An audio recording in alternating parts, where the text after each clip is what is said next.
connected me. Got it. He said he could hook me up with the Los Angeles Lakers and do scouting while I was doing a PhD. So, okay, I'm going to do that.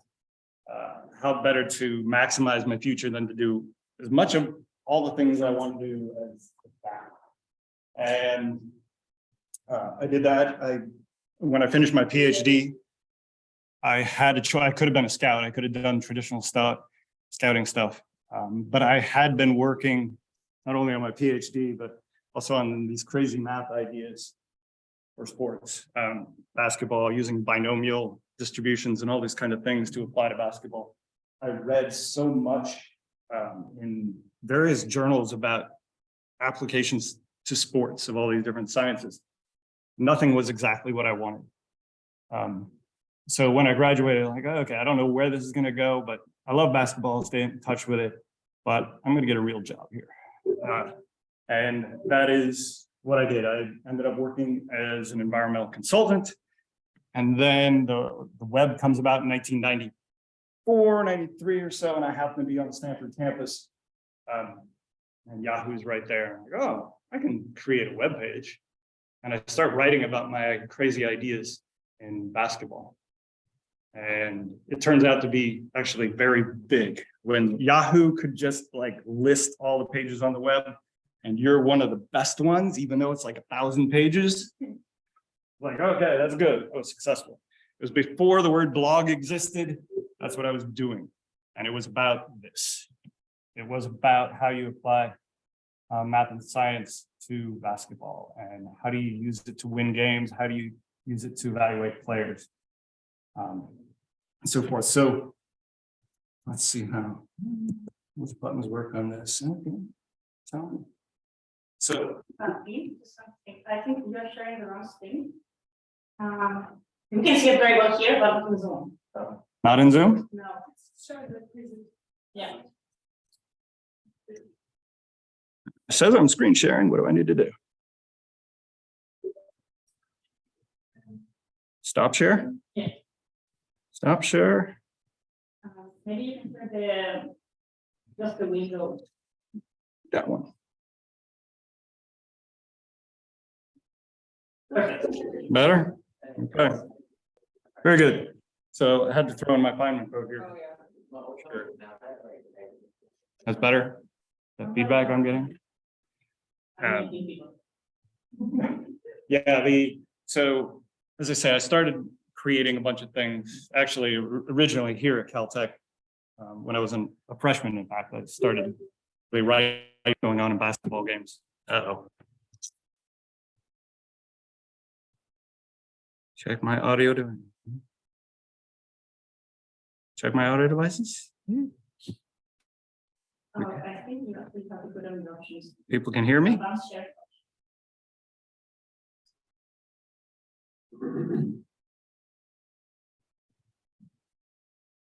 You should touch the mic if you put the sound.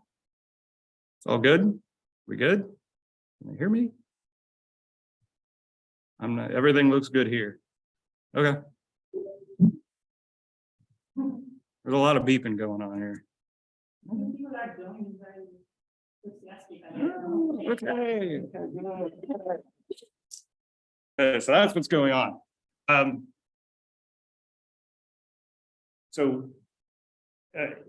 Jumping to kind of where I am right now, there's a lot of things that I did in North Carolina and here that are now on TV, that are now on video boards at NBA arenas, that are now basically the standard for how you evaluate basketball and to some degree football. Football was kind of a side project that I ended up doing for a couple of years as well. So basically, I kept learning on how to evaluate basketball until like there were a lot of things that I knew that other people didn't know, and I'm going to share some of those things today in front of an academic crowd that I haven't really done before. Most people in the world of non-academics are not going to question a lot of what I do. My math skills are so much better than theirs, but probably so much less than all of yours. But yes, basically these concepts of offensive rating, defensive rating, these things are efficiency and productivity.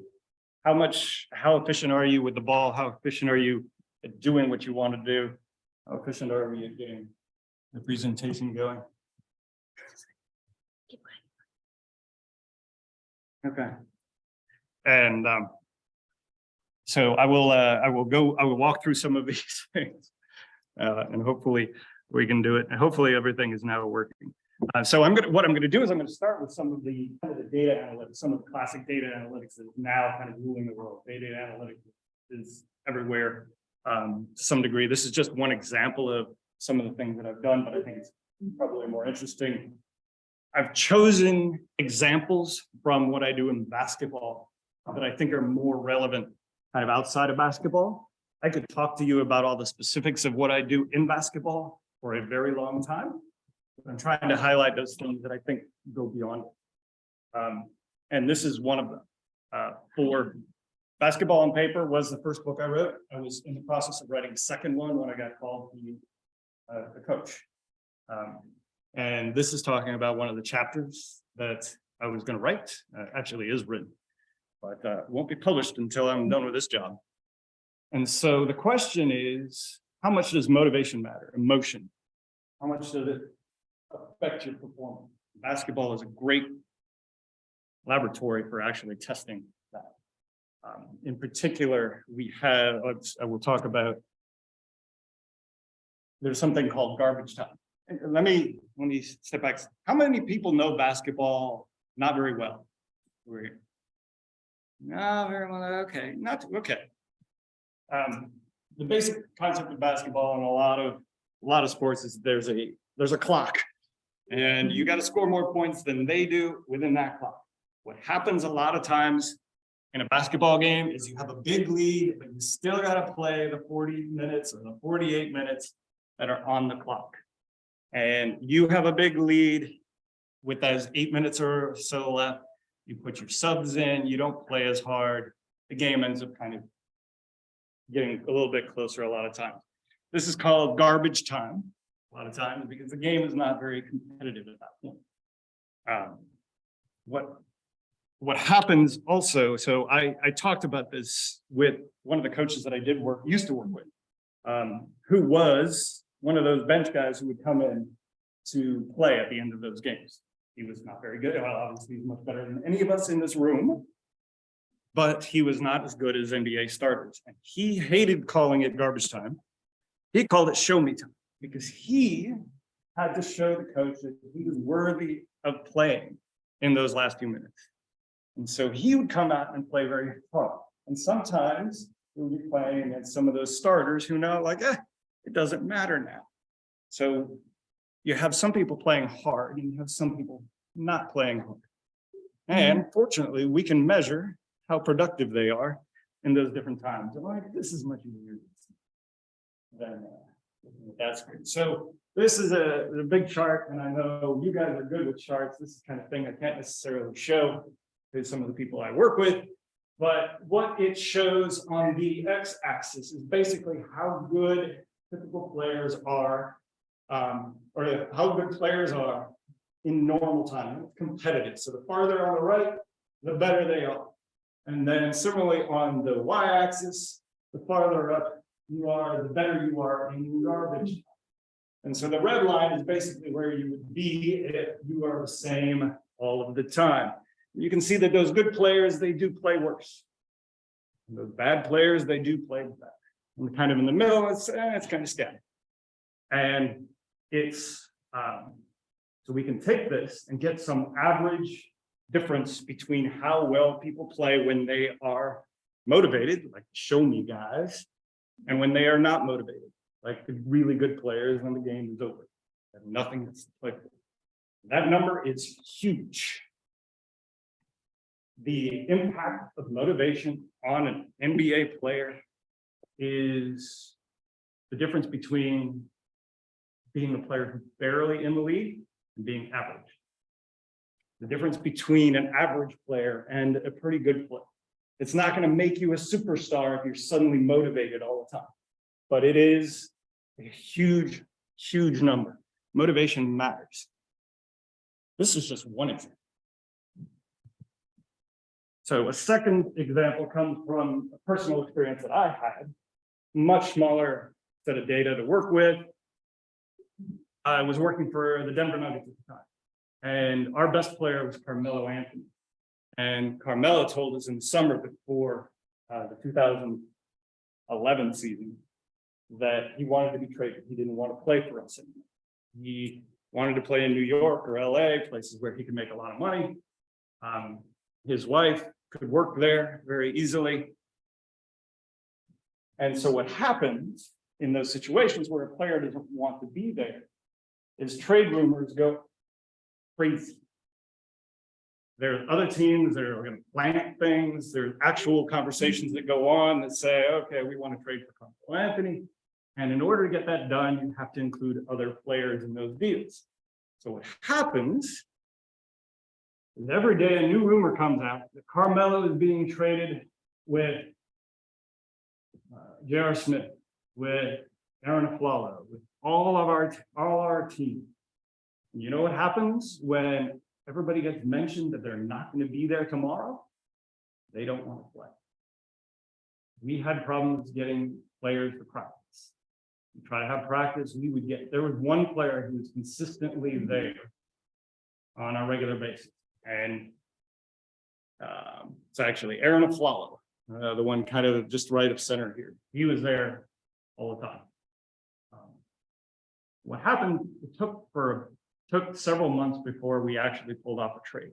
And when we finally pulled off a trade, we ended up going from being a solid team to being the best team in the league the rest of the year. And everybody said, oh, you won the trade, you somehow got all these great players. That's not what was said when the trade happened, before they got here. No one thought we actually got that player. It turns out what happens is the players we had got better.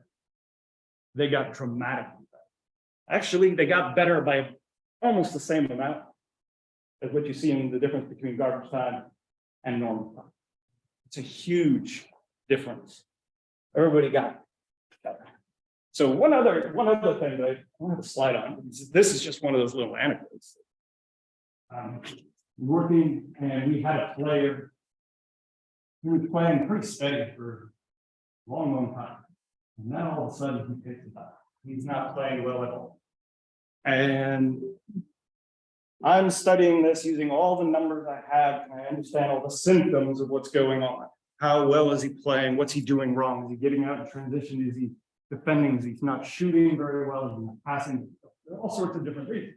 And I narrowed it down, and I go to our head coach. I start going in like, oh, okay, well, he's not been playing well for the last couple of weeks, and these are some of the things that I'm seeing, and I start walking through my analysis. So I can get, and he stops me midway and says, wait a second, when did this start? I said, it was about, March 1st or so. That's when his girlfriend broke up with him. I'm like, he's been there. And and how much was the effect? Same size. It's not small. It was amazingly big. And sure enough, when he got over it, he was back to the same old guy. Motivation, the care factor matters. Yeah,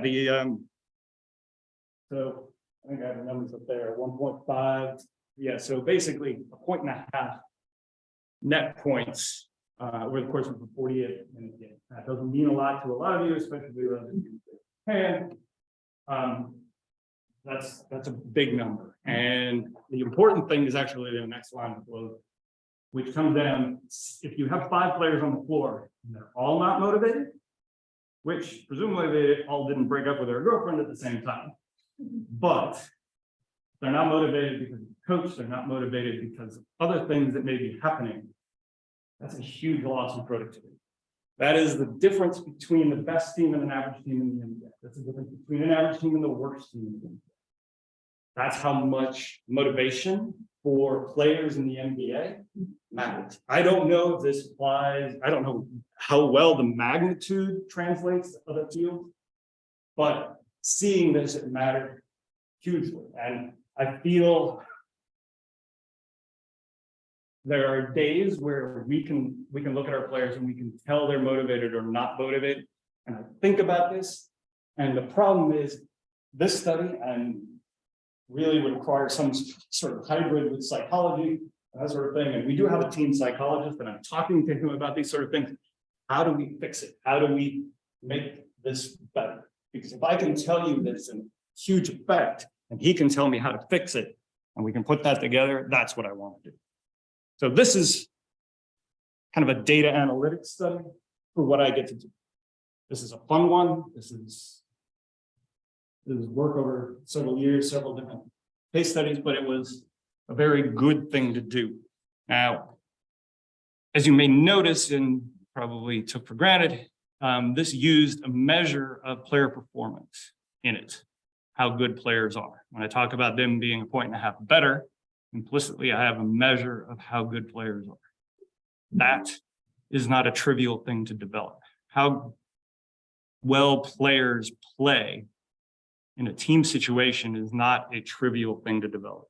And I'm going to walk through a couple of the reasons, a couple of the things that we do with this. So first thing, so we'll get some interactivity hopefully here. So I'm going to fundamentally, you can read what it says. If you have one person who makes 12 of 20 shots, 60%, which is quite good in the NBA, versus you have someone who takes fewer shots, but at higher efficiency, which is more valuable?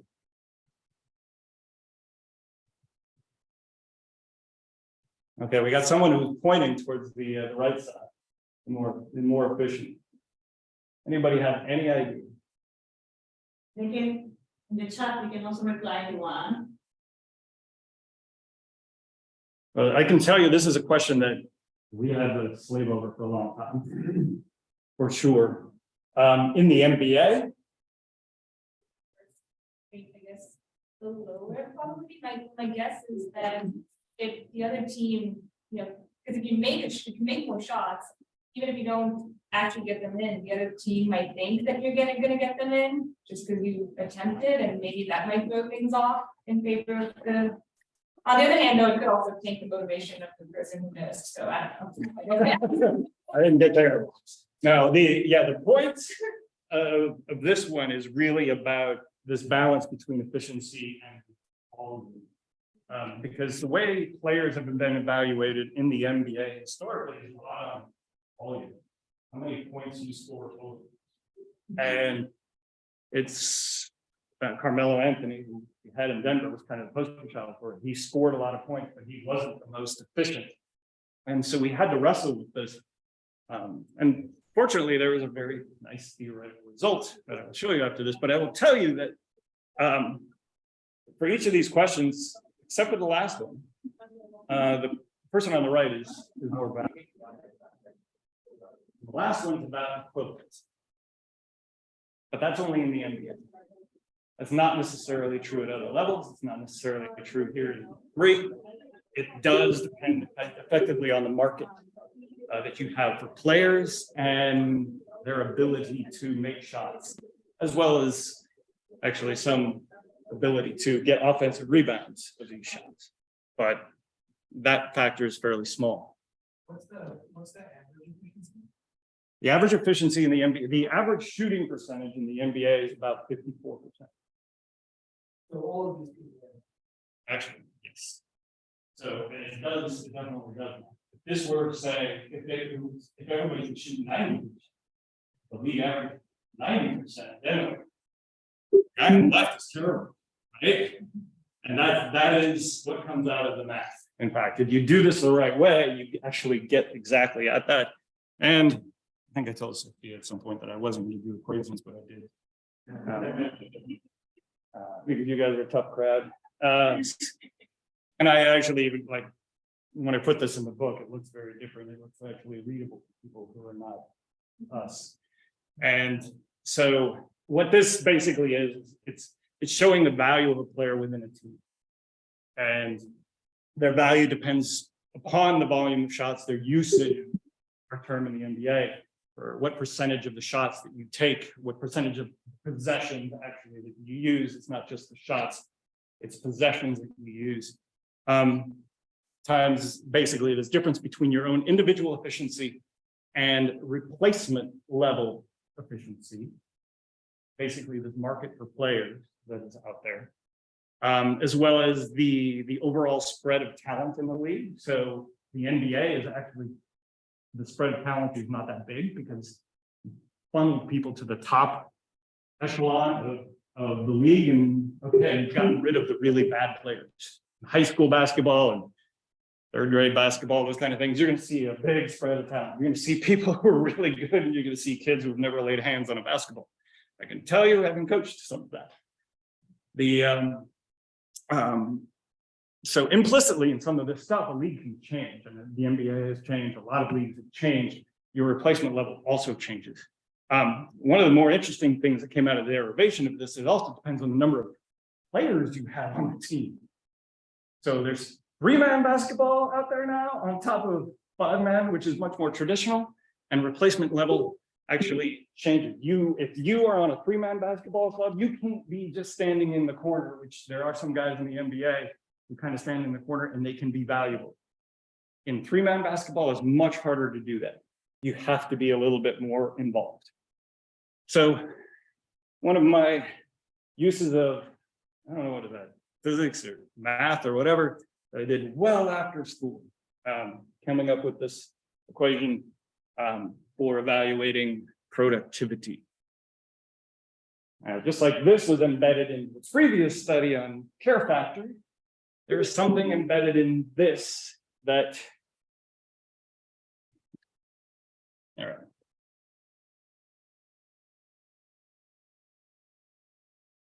Who's to blame? I mentioned that there's actually a lot going on in that. There's actually usage of possessions, not just shots. What happens on a team, when a person makes a shot, they probably had the ball passed to them all the time, but some of the time. And sometimes the shot is very easy. There's no way they would have made the shot if the pass hadn't been perfect, and so forth. And one of the things we had to figure out for a couple reasons is how do we actually divide credit on this? It's implicitly done in a lot of sports. Actually, football is in some ways terrible. And American football, because I know there's people who are not necessarily. And so they have a stat, like quarterbacks get a touchdown stat. They get one touchdown, and the receiver also gets a touchdown. They don't divide credit. They just say, okay, you got a touchdown, you got a touchdown. Hey, everybody's happy. You can't, if you're doing the analysis, you can't do that. All the fantasy sports and everything like that, it's not right. So we had to tackle this problem of how you divide credit and blame. And I will tell you, the math behind this one is not easy either, but it gives you a huge advantage in doing some of the stuff that we've done, and allows you to look at the game at a much more granular level as opposed to kind of large statistical problems here. And this is where I need the interactive. All right. Just a second. Were you fixing something? Yes, okay. If you want to put a video, you have to disable them, but right. And annoying sound is not working. No, you do what you need to do. Okay, now I can help you. Okay. All right. I've done this demonstration a few different times, a few different ways, and hopefully this works. So I have to be. South Americans are not good with their hands. They really like playing football. I'm very clumsy. All right. Here's the thing. Okay, We're on a team. okay, All right. We are trying to accomplish this simple task okay, of me passing you the ball okay, and you catching it. okay, And then vice versa, right? okay. Okay. Let's see. Wow. Okay. All right. Uh-oh. Done. Ah.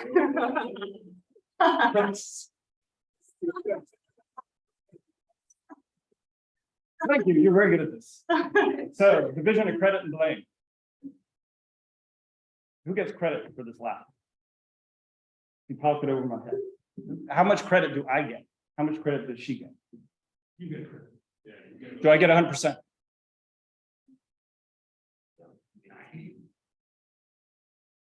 You Okay, assume that this is the first time you played, is that? yes, So you don't know. Assuming same skill level, right? yep, yep. So we're 80%, is that what we're saying? But this is But this- assistance, right? But that, how much for that?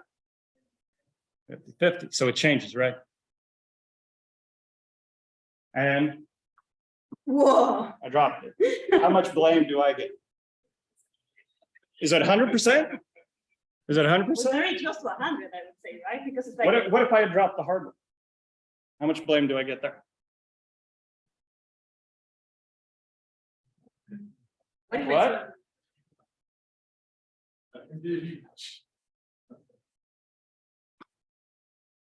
Okay. There you go. Okay, good. You can go. Okay, so turns out, so you solve this. Problem is, what you want to do is you want to optimize it so that both of us have the incentive to do the right thing for the team, right? And if you set up a lot of the math on this, it actually works out to be pretty good, pretty close to what you see with your eyes. If you like 80%, like you do some average across this, people actually are pretty good in my experience on this. I haven't been able to do all the experiments that you might be able to do, but people are pretty good when it's just tossing the ball back and forth, and it's a simple action. We're all going to generally agree. When you're talking about more than that, when you're talking about a whole basketball play, that's a little bit harder. When you're talking about things much bigger than that, which is what the media likes to talk about. At the end of the game, we're blaming Tom Brady for the loss. We're blaming whoever for the loss. We're giving credit to maybe one or two people. We're bad at that. I mean, there's a comment over there. So that's in soccer, right? In soccer. So Okay, you're calling it the right thing. if 33-67 for assist and goal, I'll let Messi did it. 10-6-7-33. Okay. That's their argument. Yeah, But yeah, it's soccer is actually kind of, it's interesting because there's a lot of very small events that if you do evaluate on a very granular level, people will generally agree on. And that the goal, a lot of times it is on the player who actually scored it, because you know how difficult it is. The exceptions are situations where there might be a rebound off the goalie, where a lot of times getting a shot on goal is pretty hard. And then, of course, the terrible rule in soccer that person who draws a penalty doesn't have to shoot the penalty kick, someone else gets to do it. Yeah. Terrible. Yeah. When you're attributing credit and blame, do I need to do that for an individual pass, or can I do that at the level of like a couple games worth of data or 2 games, 3 games? So I try to do it as the most granular level. So it depends on the data you have, and the more granular you get, the better. So I have developed a number of models at basically the play-by-play level for basketball, and the play-by-play level is, it has things that we have information on how the shot was created. We know who created it. We may know whether there was a screen that opened up the shot for a player and so forth. That's good. It's good. It's so much better than we could have done when I wrote basketball on paper. We had no play-by-play. So I use that. Do I complain about it sometimes? Absolutely. But hey, we're all just trying to get better. The reason I ask is like, it seems to me like if I had data on you receiving passes from like 100 different people, and I could assume that, you know, the average of all those people was an average passer, then I would know how good a receiver of passes you were. Something like that. And if I had like, you know, the symmetrical thing, I would know how good the other guy was, and I could attribute blame, right? Yes, exactly. And to some degree that gets at some of the mathematics behind it. Now, what we do with the math here is you tend to look at the league averages. So the league average ability to make a pass, receive the pass. And then what you do is, of course, aggregating all of those passes that you have in the game, that's where you actually put those together with that previous formula to see how good a player is over a lot of passes in game situations. Huh?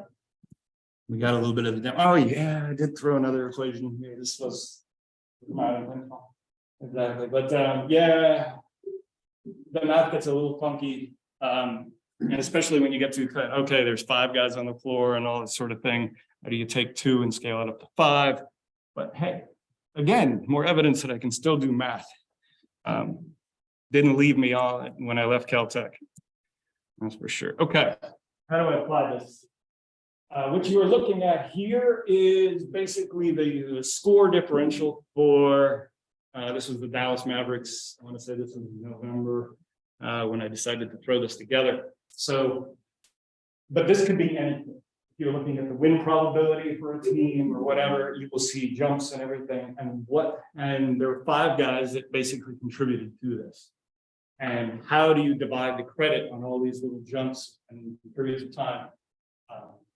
Because even though there's periods of time in this where it's very flat, basically the score stayed the same, you scored it all. You can divide credit and blame during that situation. But what also happened in win probability, the win probability is still changing as the clock's moving. So when you're dividing credit on some goal. This is points. You can do win probability, you can do whatever you want to do. And so that's what we're trying to divide credit on. This is, I'm just giving a slide where we have 2 players. There's actually 5 on the court, but hard to look at. So you can see 2 of these players and you can see how some of what they are doing kind of parallels what the team result is. And it should. One of the things that we talk about as coaches, we talk about we all win together, we all lose together. Kind of a phrase that actually ends up very useful for dividing credit and blame. So there should be a lot of parallel between, but they are divided in credit because of what we demonstrate. Sometimes things are easy, sometimes things are hard for one player versus the other. To some degree, they choose their jobs and they can change basically what their contribution is. When you look at the 5 players, it gets a lot noisier, it gets harder to look at, but I threw it together for you. Just for the sake of the concept. And so this is, again, this is some of the most interesting work to me outside of basketball. Applies in basketball, I use this every single day. And it applies outside of it. Now then, that was effectively an additive form. There was 2 of us, and we get 100% of the credit, 100% of the blame together. What comes up, and this came up quite a long time ago, is that team may not be just the sum of parts. It's kind of on the bottom there. They've been using it as a cliche for a long time. Synergy is when the whole is greater than the sum of the parts. It's kind of cliche, but it is. We talked about it. It's kind of a real. What I want to clarify, when I did this study, I'm not measuring chemistry, whether we necessarily get along or don't get along. There's a lot of history of psychology studying how much chemistry matters. There's a lot of studies on it that haven't been totally conclusive as far as I can tell. I am not studying that. I'm studying the skills, whether the skills that you have actually fit together. Okay. Other people have done things different ways. I haven't necessarily found those practical. And so after thinking about this for a long time, I realized I need some example of a team where there is collaboration and there are different skills. And we know how those skills combine for the team result. And so actually what Sophia and I were doing, tossing the ball back and forth, I have done this experiment with beach paddleball. You know how you hit a ball back and forth? Not very good to do in a classroom like this. Done that. But it's a great sport for that. So my girlfriend introduced me to that long time ago. And turns out to be a great sport for studying fit, because it's simple. We were playing, and she had played for a good amount of time in her life. I had never really played this. So she was very good at hitting the ball back to me very consistently. It would be in a good spot for me to hit. And if it was not very accurate, I was more athletic. I would dive and I would go, hit it back. If I mishit a ball, which I was more likely to do, she was not going to dive. She was not going to be able to return it. So I realized we have effectively two skills. We have athleticism and we have consistency. And we are collaborating. Bingo, I got my sport. I'm sitting on the beach playing Frescoball with someone in a bikini, and I come up with math. That's what I do.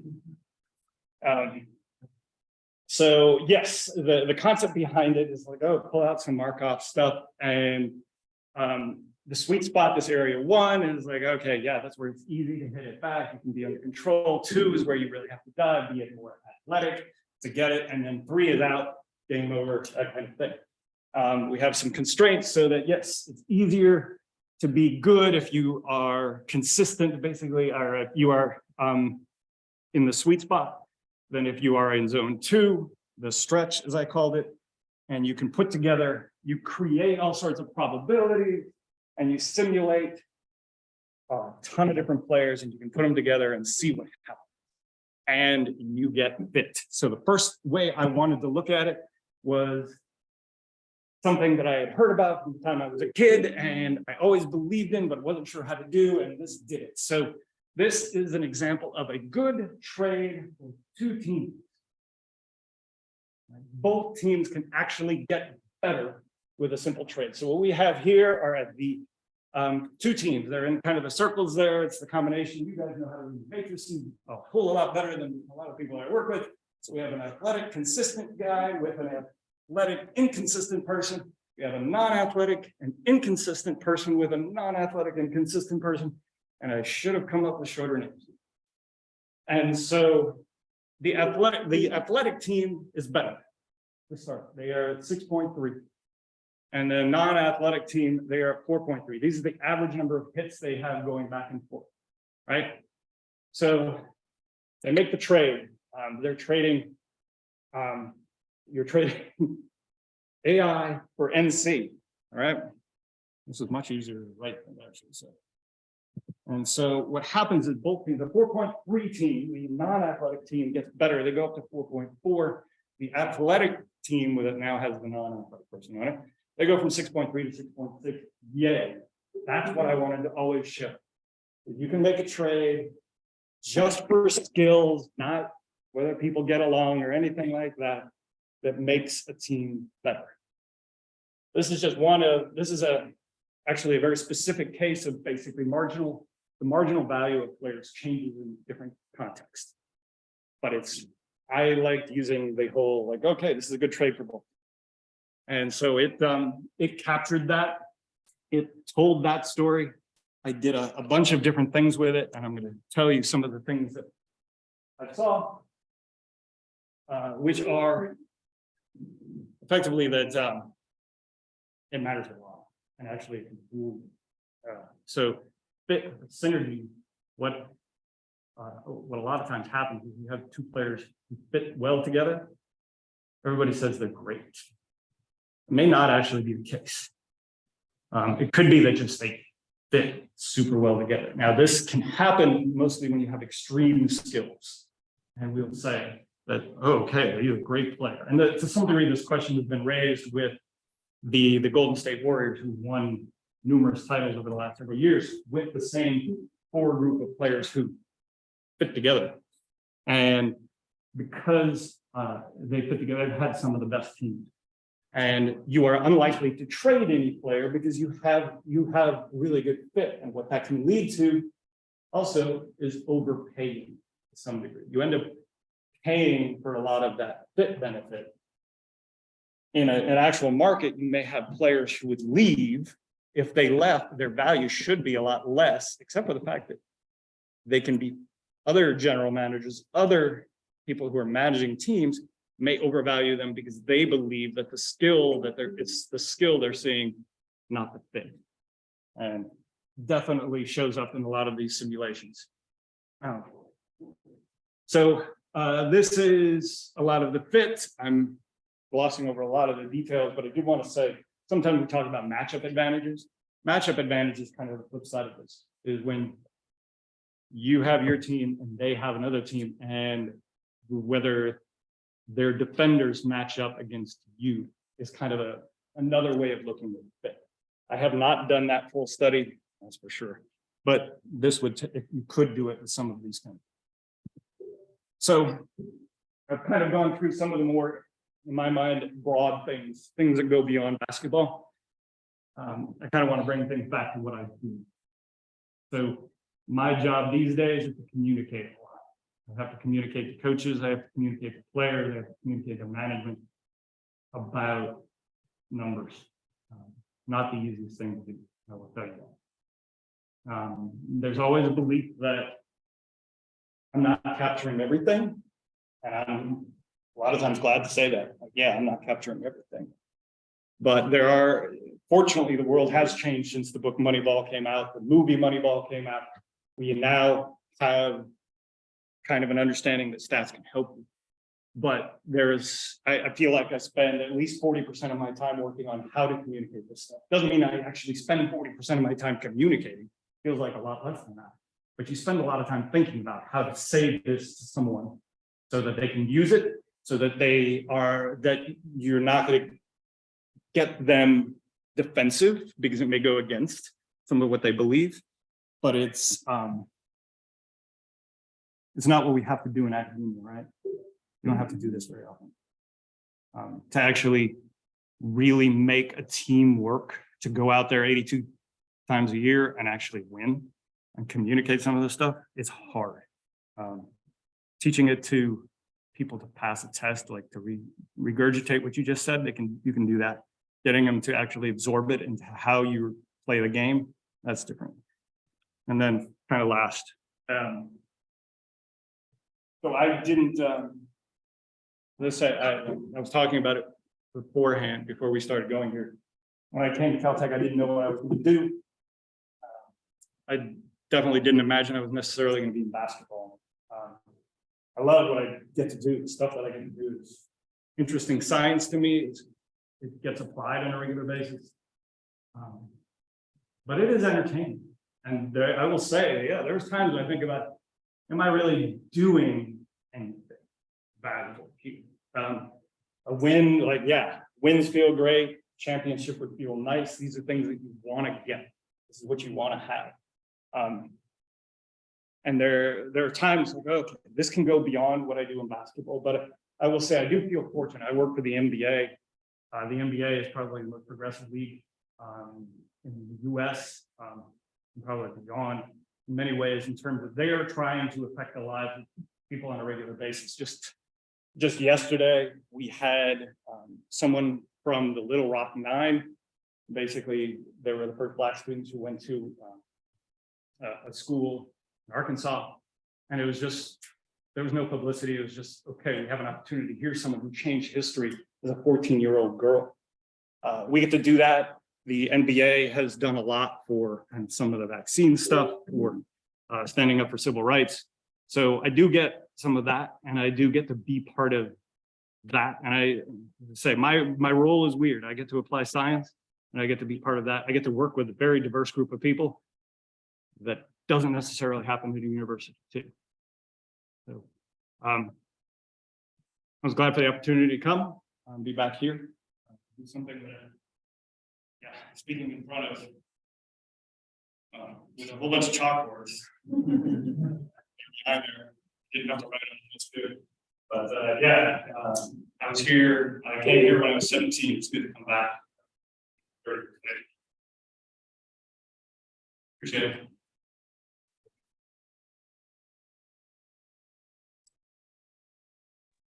Thank you very much, Dean. And I just have to say that there are beers, there are food, there are drinks outside. But let's give like a couple of minutes to have some interaction inside, especially for the people online.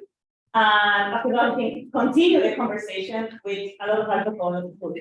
Okay, so first of all, is there any questions in the chat? So now, before I give the chance to the people inside, you can activate your microphone. Okay, if there's not, who has a question? I have the chance also to have the microphone if you want to speak loud.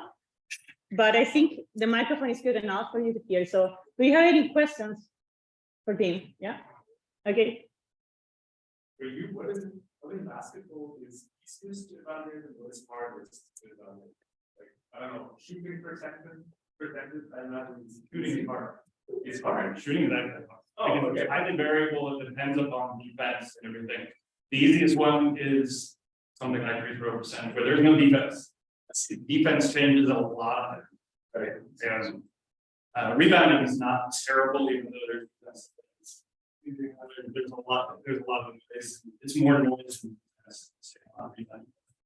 free throw percentage is the easiest. Shooting is actually, especially 3-point shots, is incredibly variable. So, and if you witness it in person, just in practice, guys, same shot, easy shot, they miss. Yeah, I actually have 2 questions. First one is, are there NBA teams doing similar things that you were doing? Everyone now. I was the first in 2004. Now every team now, at least one. Well, we have anybody who's a data engineer here. I can tell you, if you want to work in basketball, you got a job. Data engineering, for sure. The ability to ingest NBA data or any kind of sports data. I know people who are doing it in soccer, they were desperate to find data engineering. It's great. It felt good when we went to a great session in one of the industries. Adding jobs was mine.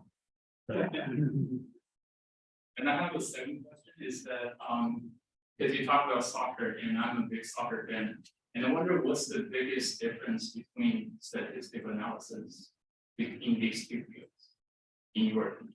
Oh, I've had conversations with the soccer people a lot. There's quite a bit of difference. So one of the things that we talk about in soccer, your ability to create a good shot is so huge.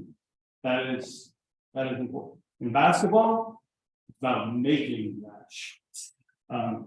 It's a subtle difference, but we have a lot of fouls per game, and some of those looks are not very good, some are good, but there are players like Steph Curry who can make incredible numbers of them, regardless of what the defense is. Whereas in soccer, a lot of times creating those opportunities for more players, those are the best teams.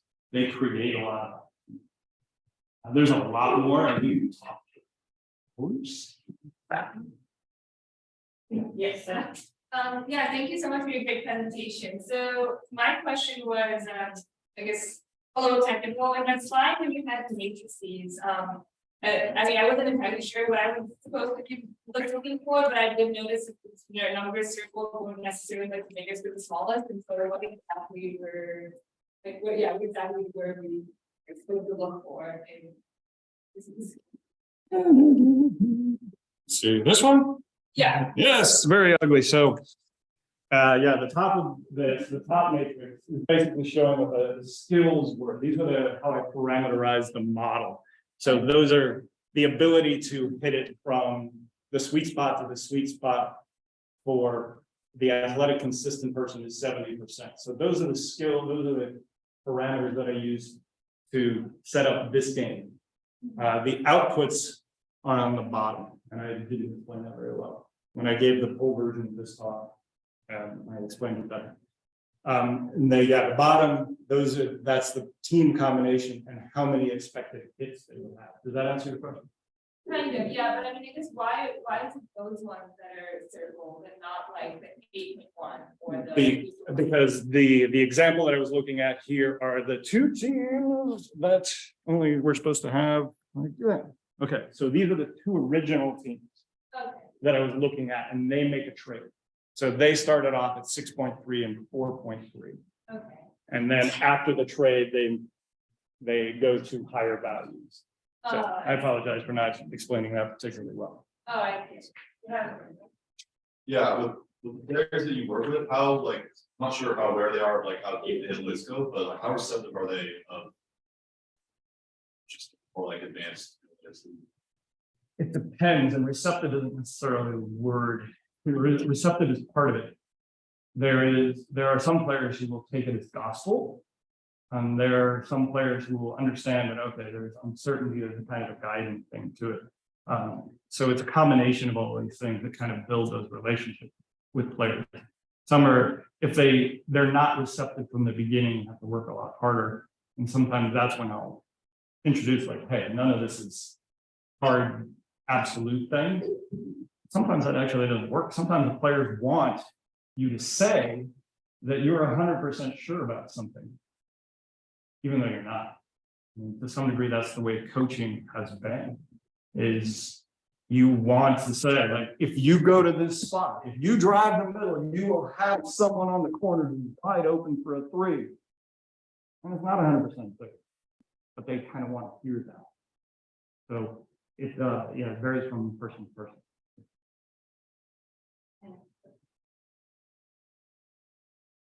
Well, I think it was this.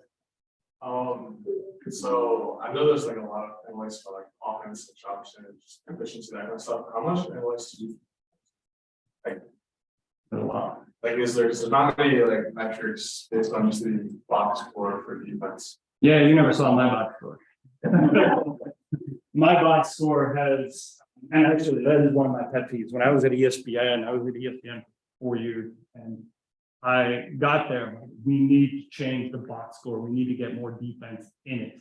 And there was always pushback, delays, like, oh, well, we can't get those guys doing it.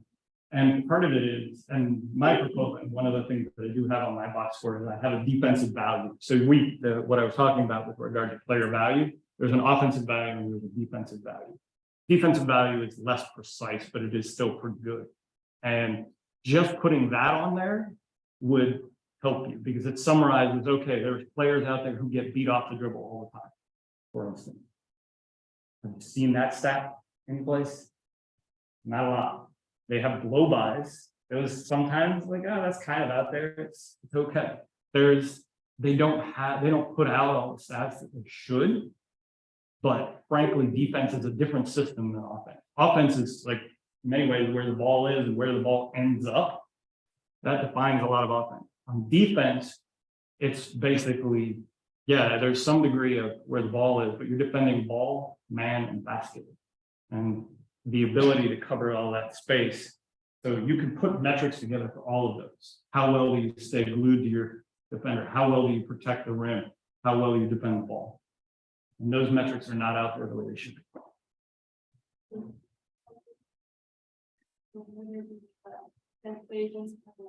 How do you decide when to stop investing in them? You feel like they actually really capture what you're trying to determine?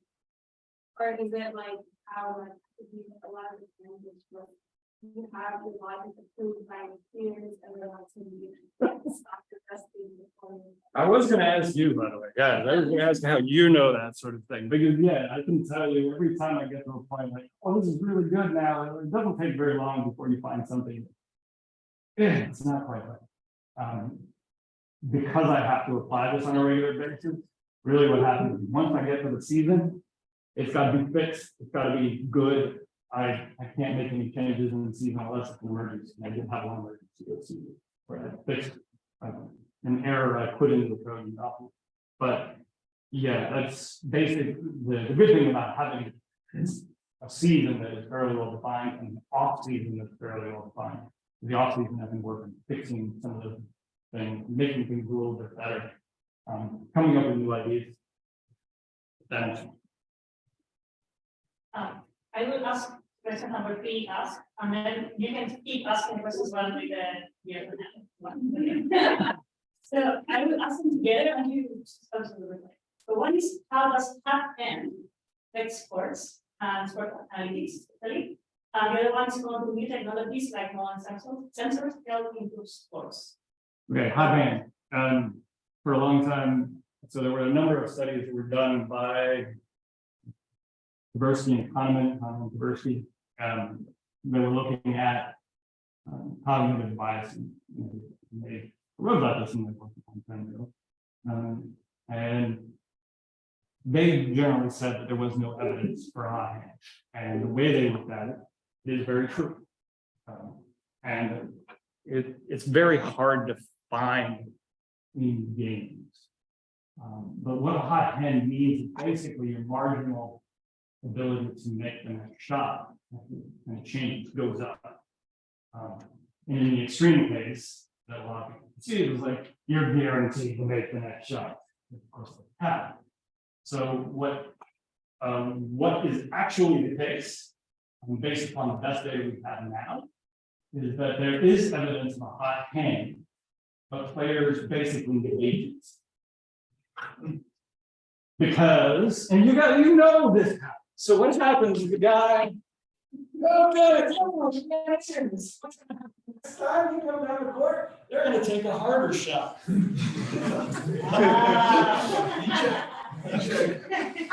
And so it's very hard to see with the data.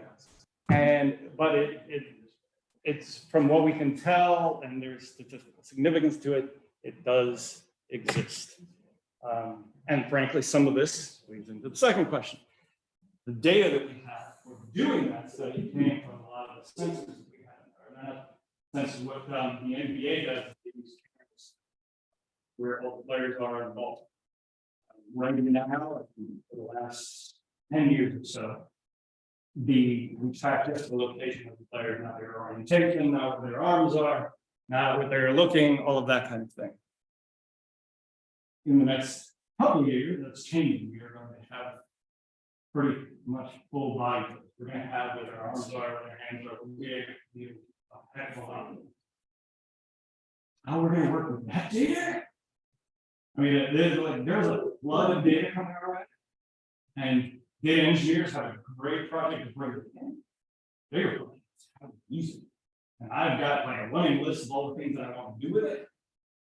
Don't have a running list. I'm going to do it. Thank you very much, Lee. Yep.